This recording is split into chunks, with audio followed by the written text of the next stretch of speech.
बिस्मिल्लाहिर्रहमानिर्रहीम। अस्सलाम वालेकुम। आज 20 फरवरी बरोज़ जुमेरात हम बात करेंगे इलेक्शन कमीशन ऑफ पाकिस्तान में जो पाकिस्तान तहरीक इंसाफ के आप जानते हैं कि 90% जो लोगों के कागजात नामजदगी मंजूर हुए थे वो हाई कोर्ट्स में रिटर्निंग अफसरान इलेक्शन ट्राइब्यूनल वहाँ से खारिज होते हुए हाई कोर्ट्स से जाके मंजूर हुए थे। अब ये केस पाकिस्तान तहरीक इंसाफ के उम्मीदवार हैं और MNA हैं मौजूदा, उनका केस है और उसमें ये मामला चला गया है कि कागजात नामजदगी की जो मंजूरी थी, जो तमाम लोगों की मंजूरी हुई थी, वो सारे का सारा जो सिलसिला है वो रीओपन हो गया है। उसकी तफसीलात मैं आपके साथ शेयर करूँगा और साथ में आपको बताऊँगा कि chief justice Lahore high court की जानिब से एक बड़ा अक़दाम अवामी रिलीफ का अक़दाम उठाया गया है, उसके ऊपर भी हम बात करेंगे।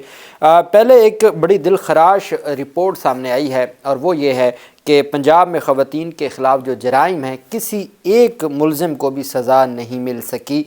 ये हमारा प्रोसिक्यूशन का निज़ाम है और ये इस वक्त की सूरत हाल है। ये मीडिया रिपोर्ट्स हैं। पंजाब में ख़वातीन के ख़िलाफ़ जराइम की तफ्तीश करने वाले स्पेशल इन्वेस्टिगेशन यूनिट की नाक़िस कारकर्दगी के अदाद व शुमार जारी कर दिए गए हैं। पंजाब में 70,000 केसेस दर्ज हुए, सिर्फ 869 मुलज़मान को सज़ाएँ मिल सकी। मुलज़मान को सज़ाएँ न होने की बुनियादी वजह नाक़िस तफ्तीश करार दिया गया। पंजाब में ज़्यादती के जो मुकदमात हैं, ये ख़वातीन के साथ ज़्यादती के मुकदमात 70,000 केसेस दर्ज हुए। अदाद व शुमार के मुताबिक लाहौर में ख़वातीन के ख़िलाफ़ केसेस में किसी भी मुलज़िम को सज़ा नहीं हो सकी। लाहौर से 65 जबकि सूबे भर से 2,388 मुलज़मान बरी हो गए। जारी अदाद व शुमार में बताया गया है कि एक साल में पंजाब में 60,200 मुकदमात दर्ज हुए। ख़वातीन के साथ जो ज़्यादती के मुकदमात हैं, ख़वातीन के ख़िलाफ़ जो जराइम हैं, वो और भी जुर्म हो सकता है। ख़वातीन के मुख्तलिफ़ तरह के जराइम हैं ना, जैसे हरासा करने का है। इसी तरीके से जब कोई ऐसा वक़ूआ बनता है कि जिसमें लड़ाई होती है, कपड़े फाड़ दिए जाते हैं, या ख़वातीन पे तशद्दुद का केस होता है, तो ये ख़वातीन के जो जराइम हैं, एक साल में 60,200 मुकदमात दर्ज हुए, जबकि लाहौर में एक साल में 10,100 मुकदमात दर्ज हुए। 10,100 मुकदमे में एक साल में एक बंदे को भी सज़ा नहीं हुई। पुलिस हुकाम के मुताबिक जेंडर बेस्ड केसेस के लिए IG पंजाब की जानिब से खसूसी सेल बनाया गया। वसाइल की फराहमी के बावजूद ख़वातीन के केसेस में सज़ाएँ ना होने के बराबर हैं। सूबा पंजाब में ख़वातीन के ख़िलाफ़ जराइम में तेज़ी से इजाफ़ा हो रहा है। ख़वातीन से ज़्यादती, तेज़ाब हमले, घरेलू और सनफ़ी तशद्दुद के वाक़यात भी बढ़ रहे हैं। ये वही मीडिया कह रहा है जो सरकार का मीडिया है।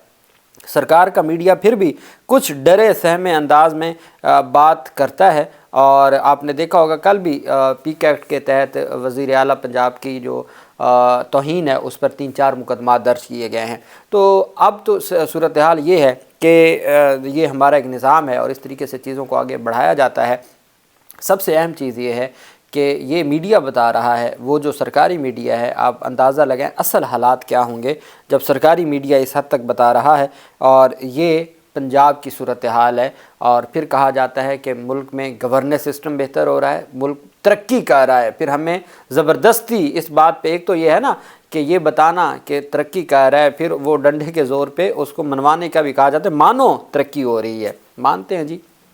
खैर, सरकारी मलकियत इदारों की माली साल 2023-24 की रिपोर्ट जारी कर दी गई। इदारों ने हुकूमत का 850 अरब से ज़ायद का नुकसान किया है। सरकारी इदारों ने हुकूमत का 850 अरब, कोई 100 की बात नहीं कह रहा, 1000 की बात नहीं, लाख की नहीं, 850 अरब, कोई 100-200 अरब की बात भी नहीं, 850 अरब का नुकसान किया सरकारी इदारों ने। वज़ारत ख़ज़ाना की जानिब से सरकारी मलकियती इदारों से मुतल्लिक़ रिपोर्ट में कहा गया कि गुज़श्ता माली साल में सरकारी मलकियती इदारों ने एक माली साल में जो सरकार की मालियती इदारे हैं, जो सरकारी इदारे हैं, 851 अरब 37 करोड़ रुपए का नुकसान किया। सरकारी मलकियती इदारों का मजबूरी नुकसान 5,748 अरब पर पहुँच चुका है। ये अब तक का मजमूई जो नुकसान सरकारी इदारे मुझे और आपको और आवाम के ख़जाना को पहुंचा चुके हैं वो है 5,748 अरब रुपए पर पहुंच गया है। रिपोर्ट में कहा गया कि गुज़श्ता माली साल NHA का नुकसान सबसे ज़्यादा था, 295 अरब 58 करोड़ रुपए रहा। कैस्को 120 अरब 45 करोड़, पेस्को 88 अरब 72 करोड़ रुपए का था। माली साल में PIA ने 73 अरब 59 करोड़ रुपए का नुकसान किया। पाकिस्तान रेलवेज़ का नुकसान 51 अरब 37 करोड़ और सेप्को का नुकसान 37 अरब था। अब तक तो हम PIA का या बाकियों का सुनते हैं, पाकिस्तान रेलवेज़ का, लेकिन NHA का नुकसान सबसे ज़्यादा था जो 295 अरब 58 करोड़ रुपए था। 295 अरब और 58 करोड़ रुपए सिर्फ एक NHA का नुकसान था।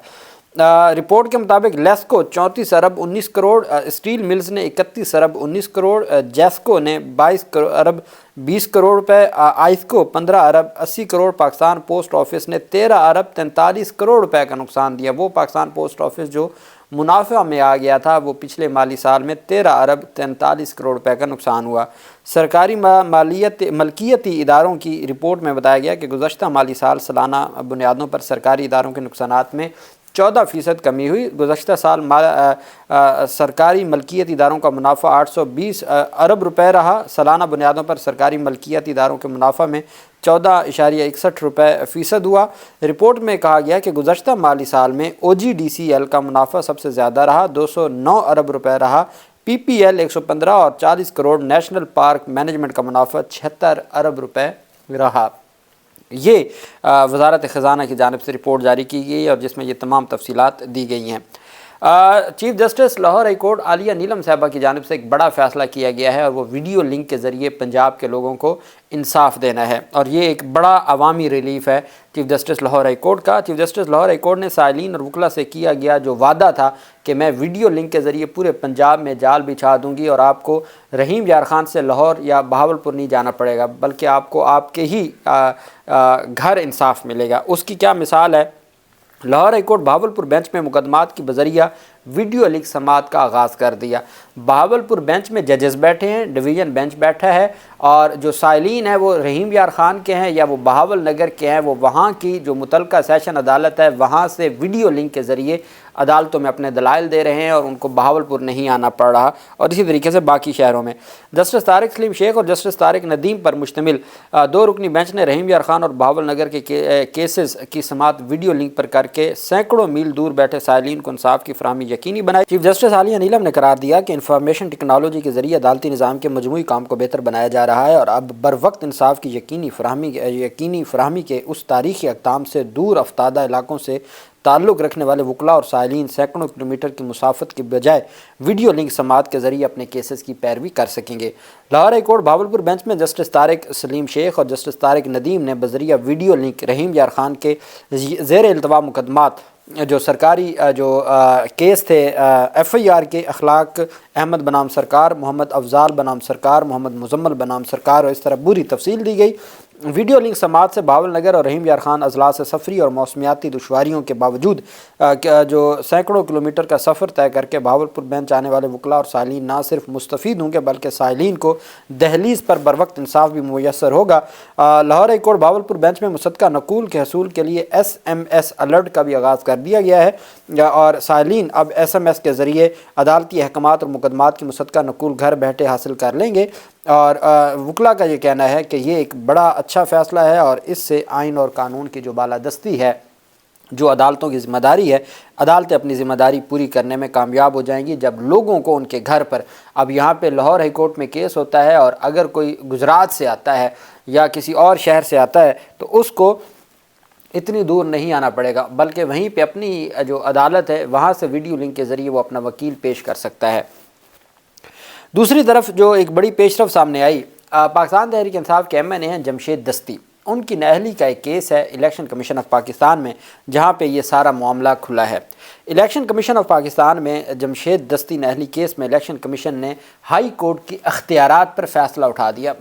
आप आजकल ये इतना कुछ हो रहा है कि आप बेसाख्ता कह बैठते हैं कि क्या बात है जी, कमाल हो गया हमारे निज़ाम को, कहाँ हम आ खड़े कि अब इलेक्शन कमीशन हाई कोर्ट के अख्तियारात का जायज़ा लेने बैठ गया है। अब सुनिएगा, बड़ी दिलचस्प सूरत हाल है और ये पूरा इलेक्शन प्रोसेस खुलने वाला है।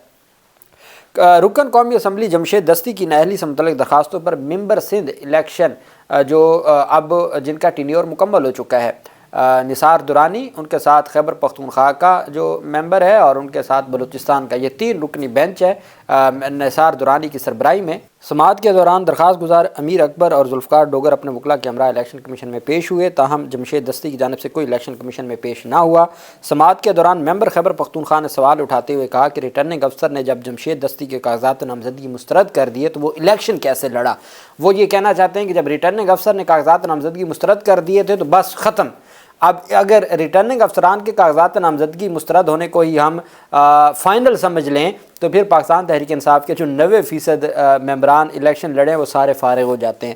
انہوں نے کہا جب کاغذات نامزدگی مسترد ہو گئے تھے تو الیکشن کیسے لڑا، جس پر درخواست گزار کے وکیل نے بتایا کہ ہائی کورٹ کے حکم پر، چونکہ جب ریٹرننگ افسران کاغذات نامزدگی 90% انہوں نے خارج کیے تو پھر وہ گئے ہائی کورٹ میں اور ہائی کورٹس نے ان کو الیکشن لڑنے دیا۔ جواب دیا گیا کہ جناب وہ الیکشن اس طرح سے لڑے کہ ان کو ہائی کورٹ نے اجازت دی، ہائی کورٹ کے حکم پر جمشید دستی کے کاغذات نامزدگی منظور ہوئے۔ الیکشن کمیشن نے یہ سوال اٹھایا ہے کہ ہم نے یہ نقطہ، آئینی نقطہ، قانونی نقطہ دیکھنا ہے کہ ہائی کورٹ کے پاس یہ اختیار کہاں سے آیا کہ وہ کاغذات نامزدگی کی منظوری کرے، ہائی کورٹ کے پاس یہ اختیار کہاں سے آیا کہ وہ ریٹرننگ افسر کے فیصلے کو کالعدم قرار دے، چونکہ الیکشن ٹرائبونل بن گئے۔ الیکشن ٹرائبونل وہ الیکشن ٹرائبونل جو کاغذات نامزدگی کے کیسز کو سن رہے تھے، تو ریٹرننگ افسر کے فیصلے کے خلاف معاملہ آئے گا الیکشن ٹرائبونل میں۔ اب الیکشن ٹرائبونل کے بعد وہ ہائی کورٹ کیسے جا سکتا ہے؟ یہ اپیلیٹ ٹرائبونل الیکشن کے کیسز دیکھتا ہے، ممبران کی نااہلی کے کیسز اسپیکر بھجواتا ہے۔ ہائی کورٹ کہاں سے آ گئی؟ ہائی کورٹ کے پاس کہاں سے اختیارات آ گئے؟ الیکشن کمیشن نے آئندہ سماعت پر فریقین کے وکلاء کو اس نقطے پر تیاری کے ساتھ دلائل دینے کا حکم دے دیا ہے کہ ریٹرننگ افسران نے جب کاغذات نامزدگی مسترد کر دیے تو وہ بندہ الیکشن کیسے لڑا اور ہائی کورٹ کے پاس کہاں سے اختیار آ گیا کہ وہ کاغذات نامزدگی منظور کرے۔ واہ جی واہ، یہ اس وقت الیکشن کمیشن آف پاکستان میں یہ معاملہ 27 فروری کو، لمبی ڈیٹ بھی نہیں ہے، 1 ہفتے میں ہی الیکشن کمیشن اس آئینی اور قانونی نقطے کو ڈیسائیڈ کرے گا۔ اور میں آپ کو ایک بات بتا دوں، اب یہ حالات ہیں کہ جو الیکشن کمیشن آئینی اور قانونی جو نقطہ ہے اس کے اوپر وہ فیصلہ کرے گا، وہ اب تو آئینی بینچ تک برقرار رہے گا، چونکہ اب جو اپروچ ہے، جورسپروڈنس ہے، وہ نیچے سے لے کے اوپر تک وہ ایک ہے اور ایک ہی آئینی اپروچ ہے جس کے تحت جو معاملات ہیں یا کیسز ہیں ان کو آگے بڑھایا جا رہا ہے۔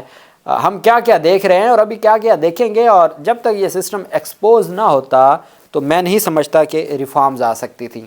اس کا ایک دفعہ مکمل طور پر 100% ایکسپوز ہونا رہتا تھا، جو اب میرے خیال میں 90% ہو گیا ہے، اور جب یہ مکمل ایکسپوز ہو جائے گا، وہ کہتے ہیں نا جب اندھیرا گھپ اندھیرا ہو جائے پھر صبح طلوع ہوتی ہے، تو انشاءاللہ صبح سحر طلوع ہوگی اور پاکستان کے حالات بدلیں گے اور پاکستان ترقی کرے گا اور دنیا میں اپنا مقام واپس حاصل کرے گا۔ اللہ پاک پاکستان کا حامی و ناصر ہو۔ بہت شکریہ، اللہ حافظ، پاکستان زندہ باد۔